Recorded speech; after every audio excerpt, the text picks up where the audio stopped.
Like I said, we're going to talk about how important is biblical silence today. What gets people in more trouble with God? What the Bible says or what the Bible does not say?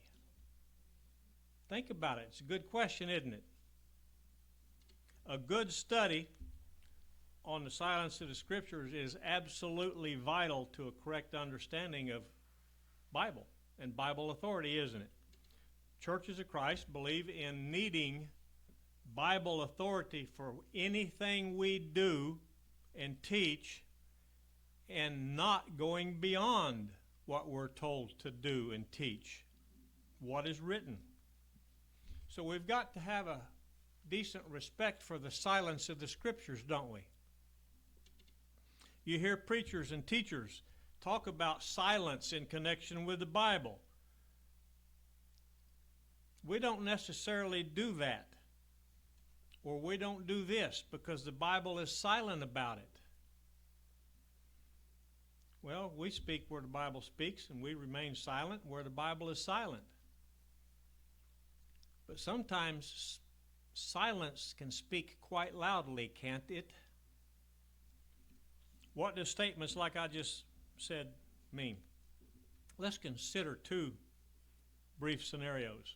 One of them, a visitor walks into our services and notices we don't have pianos, organs, trumpets, guitars, drums, anything like that.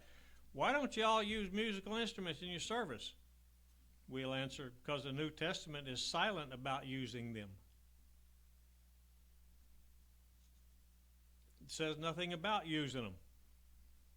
On the way out, that visitor will ask another question.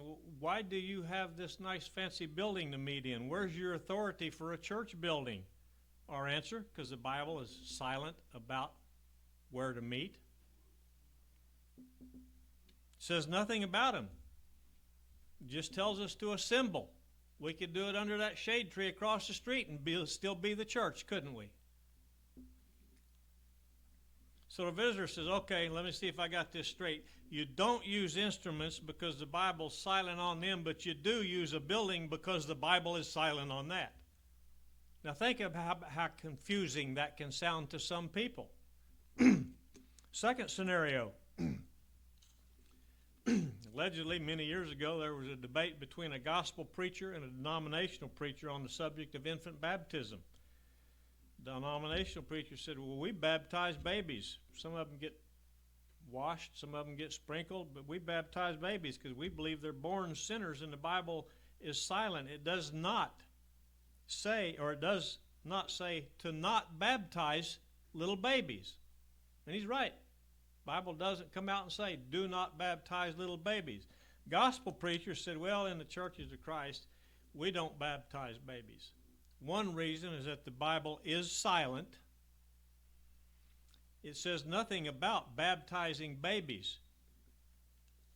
So one of these guys affirmed that babies should be baptized because the Bible is silent on it. The other preacher says they should not be baptized because the Bible is silent on it. Both gave the same reason: the silence of the Bible on that subject.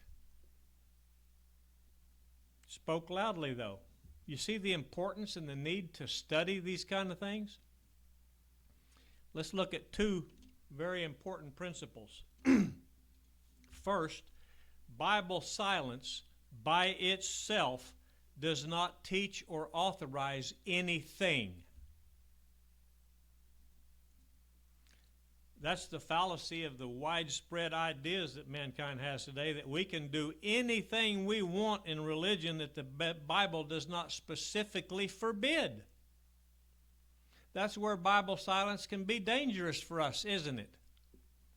The Bible is silent on the use of drugs or being a drug addict or a drug dealer, but would anybody say, well, it's all right to sell drugs and get addicted to them because the Bible says don't become a drug dealer? It doesn't say that, does it? So we can be a drug dealer, right? A guy named Dobbs wrote a Gospel Advocate article back in 1990. Said, since silence is the absence of sound, it cannot instruct by conveying information. Silence does not necessarily give consent, though. A quiet time may give an opportunity for reflection and meditation and may instruct the heart. But the silence by itself gives neither advice nor consent, nor intelligence, nor wisdom. Silence is simply silence. Secondly, silence does come into play and becomes very meaningful and vital and important when it's associated with explicit statements or commands. God told Noah to build an ark of gopher wood. Pretty simple, isn't it? Noah says, well, God, the pine's on sale half price down here at Home Depot. I could build that boat a whole lot cheaper if I build it out of pine. Would Noah have been okay in doing that? No. I know we all agree that Noah would have been violating God's word or his commands if he had used pine or oak or anything other than gopher wood. He told Noah what to do and how to do it. Even though God didn't say, you can't use pine, he said, Noah, I want you to use gopher wood to build an ark. I don't want you to use pine. I don't want you to use oak. I don't want you to use maple. I don't want you to use so forth and so on. He didn't have to. He eliminated all those when he said use gopher wood, didn't he? Then he remained silent. And that silence spoke loudly. But consider another biblical command. Hebrews 10 verse 25 says, do not forsake the assembling of yourselves together. Christians can obey that command in many different ways. We alluded to it a minute ago. We could meet at Kyle and Twyla's house every Sunday and have church services and participate at the Lord's table, sing some songs and pray and preach, couldn't we? We could do it in a cave. We could do it down there on the banks of the Savannah River. Because he didn't tell us where to assemble, did he? He said assemble. And don't forsake the assembling of yourselves together. Or we can do it in this nice, comfortable church building. Comfortable, everybody but Barb. She's cold. The assembling of the church is what was vital. The place of assembly is completely optional, isn't it? So Noah could not use pine in the ark or the building of the ark because God remained silent on the issue or subject of pine, didn't he? But Christians can meet in church buildings for the same reason. You see how confusing this can get to the religious world? What makes the difference? Well, God said, make an ark of gopher wood. That's a specific command, isn't it? One kind of wood was specified and authorized. Assemble yourselves together is a generic command, though. It's not a specific one in that sense. It's generic in that you can assemble any place you want. Because this brick and mortar is not the church. Y'all are. And wherever you meet, that's church. A lot of options there. Now, how do we know whether a Bible command is specific or generic, though? That can get tricky. Ask yourself this: can I fulfill this command I just read in the Bible in more than one way? Do I have options? And if you have no options, you can only fulfill that command one way. Noah's command was one way, wasn't it? It was specific, gopher wood. Assemble was generic. There's more than one place to assemble. You pick it out. So let's make this clear by giving some examples of commands and their basic measure. Peggy, go pick some fruit when you get home from church today. Or, Peggy, when you get home from church today, wants you to go out and pick some oranges. You see, one of those is specific and one of them is generic. Peggy, go pick some fruit. She can pick any fruit she wants. Figs, apples, oranges, pears. But Peggy, go pick some oranges. That's a specific command, isn't it? You know what you're supposed to be picking. Tim, go. Spread the word to somebody. That's generic in a large sense. Or I say, Tim, go, and I want you to walk. So he can't jump in that Honda. He can't ride a bicycle, a skateboard, or anything else. He's got to walk. I tell him to go, but I give it to him in a generic way or a specific way, didn't I? Isaac, make some music. Isaac, sing while making that music in your heart. One of those was generic, wasn't it? Isaac, sing. Isaac, sing and make your music in your heart. That was specific. God remained silent, though, on how to sing or how to make the music in the specific one. Randall, go sacrifice an animal.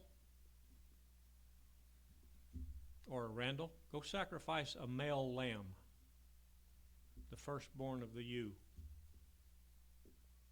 There was a generic and a specific command, wasn't there? Both involved Randall sacrificing a lamb, though, or an animal. So let's look at, make it even more clear with a modern type example. You send your child to the grocery store. You tell him, Mark, go to the grocery store and get some hamburger meat. Come right home. Mark comes home with hamburger meat, buns, ketchup, fries, pizza. You get out the belt, don't you, Don? You're getting ready to whoop him. His attempted defense is, but Don, you didn't say not to get those other things. I got what you told me to get and more. Well, you would say, yeah, but I specified one thing. I gave you a specific command, Mark. Go get some hamburger meat. That automatically eliminated every other food item when I told you that. But what if he had told Mark, go to the store and get us something to eat? Then all those other things would have been authorized and permissible, wouldn't they? He could have come home with 2 shopping carts full of groceries with that specific command or that generic command. Specific, get the hamburger meat. Generic, go get us something to eat. And here's the heart of today's lesson. Silence, when associated with a specific command, is prohibitive. The silence is prohibiting something, isn't it? God's silence after Noah built that boat out of gopher wood. He remained silent. That was a specific command. When Don told Mark, go get hamburger meat, that's a specific command. When Don told Mark, go get us some groceries, that's a generic command, isn't it? Silence can be prohibitive. I told you to get one exact thing and you got more. When God specifies one thing, everything else is forbidden by that silence, isn't it?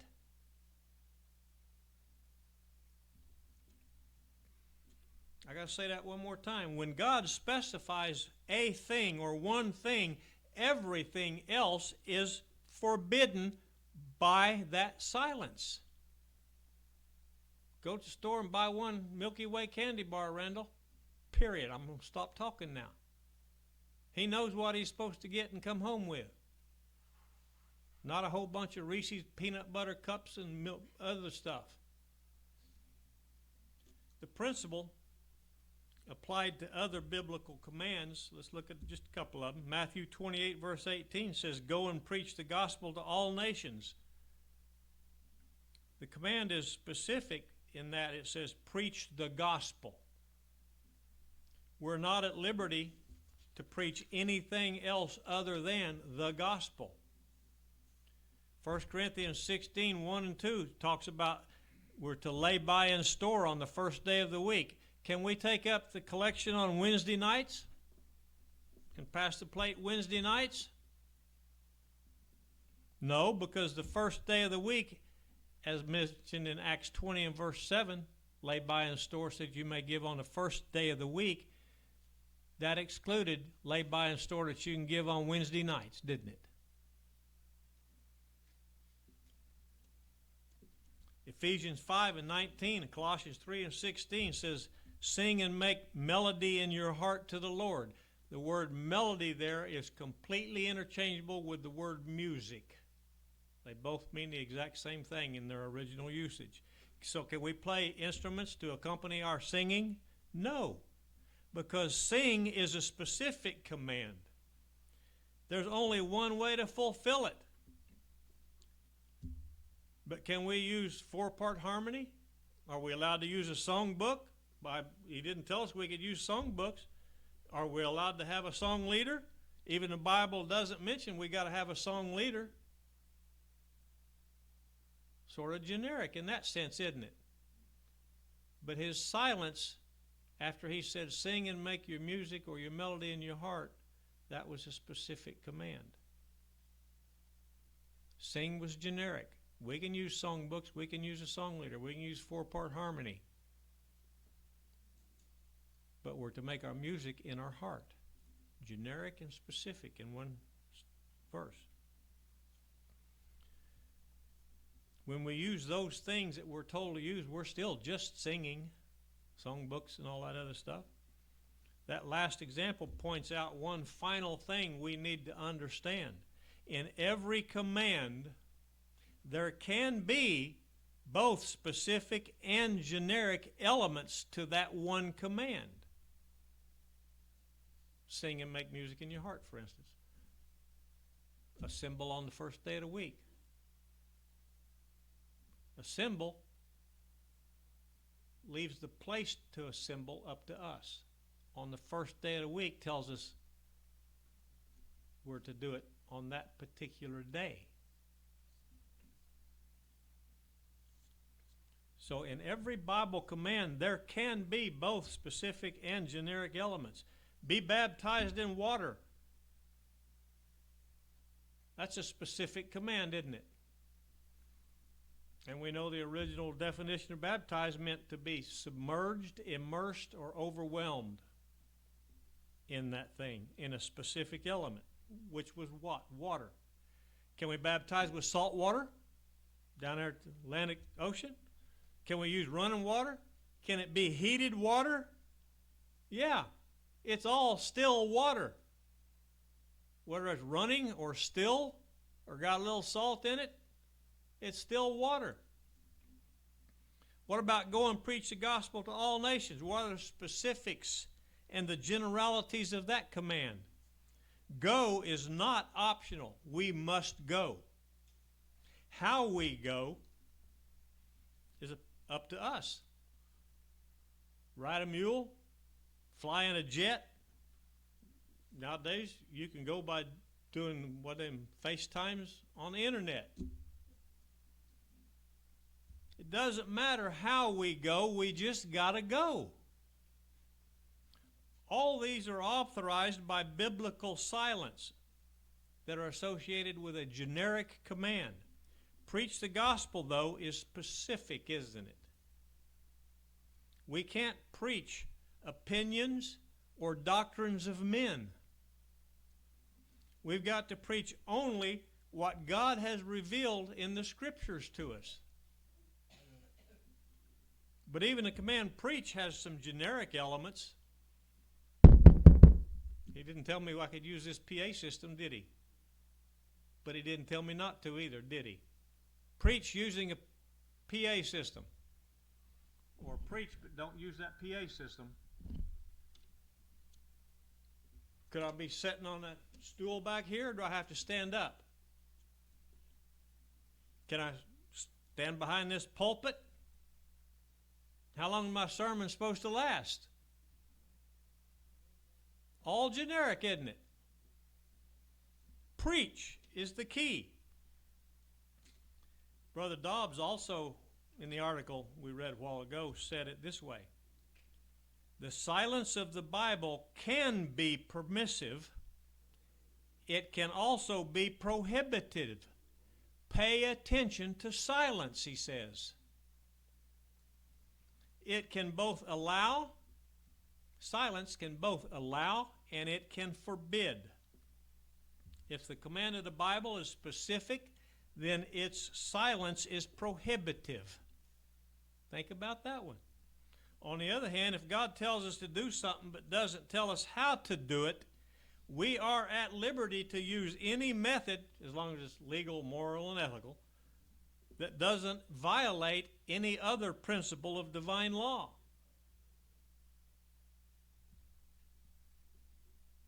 Where there is a positive statement that requires a specific action, silence restricts us, doesn't it? Where there's a general command or instruction, or a general command and no instructions about how to carry out that command, silence permits, doesn't it? Just like assembling. It permits us to assemble in this building. It would permit us to assemble at Jerry and Carol's house, or out in the yard, or on the banks of the Savannah River, as long as we've assembled and preached the word. Silence can permit, silence can prohibit.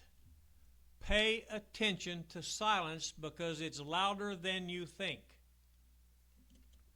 And that's why we could tell the visitor to our services that we don't use instruments, because of Bible silence. And also that we do have church buildings for the same reason, because of Bible silence. And here's the bottom line. Silence, when associated with a specific Bible command, prohibits some things. Silence associated with a generic command permits some things.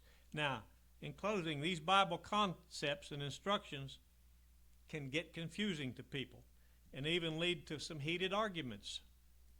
If you ever get into a discussion about Bible silence with someone who's aggressively insistent and a little hard-headed about Bible silence, having so much authority and speaking so loudly, just remember Proverbs 26 and verse 4, where it says, "Do not answer a fool according to his folly, or you will be like him."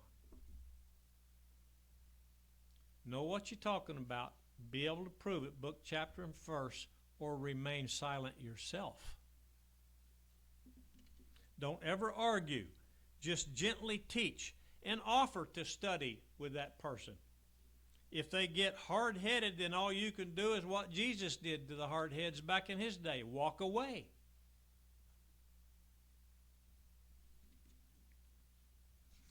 So, I got to say it one last time.